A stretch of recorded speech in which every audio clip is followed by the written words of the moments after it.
سنا ہے کہ انار جنتی پھل ہے، یہ تو ٹھیک ہے، قرآن سے بھی ثابت ہے۔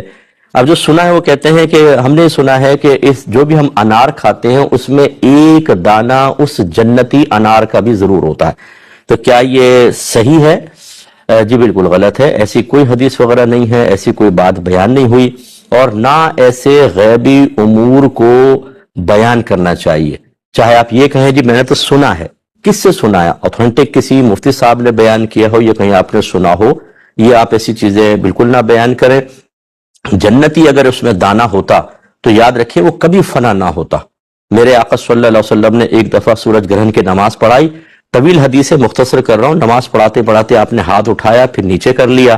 صحابہ کرام علیہم رضوان نے بعد نماز عرض کیا رسول اللہ آج ہم نے نماز میں ایک الگ ادا کرتے ہوئے آپ کو دیکھا۔ سرکار نے فرمایا کہ میرے سامنے جنت لائی گئی، مجھے اس میں ایک گچھا نظر آیا، اور کون سے پھل کا تھا یہ اللہ واللہ عالم بالصواب، تو میں نے چاہا کہ اسے تمہارے لیے لے آؤں، پھر میں اس خیال سے باز آ گیا کہ اگر میں لے آیا تو تم کھاتے رہو گے، وہ کبھی ختم نہیں ہوگا، یعنی اس میں فنا نہیں ہے، جنتی نعمتوں میں فنا نہیں ہے۔ تو اگر انار میں ایک دانہ ایسا ہوتا جو جنتی ہے، وہ دانہ کبھی فنا نہ ہو، کھا لیتے پھر بن جاتا، کھا لیتے پھر بن جاتا، اور یقیناً ایسا نہیں ہے، آپ ہزارہ انار پیٹ میں اتار کے ہضم بھی کر چکے ہیں، تو اس لیے یہ تو پریکٹیکلی طور پہ فزیکلی طور پر بھی غلط ثابت ہو گیا، تو اس لیے اس قسم کی باتوں کو ہرگز بیان نہ کیا جائے۔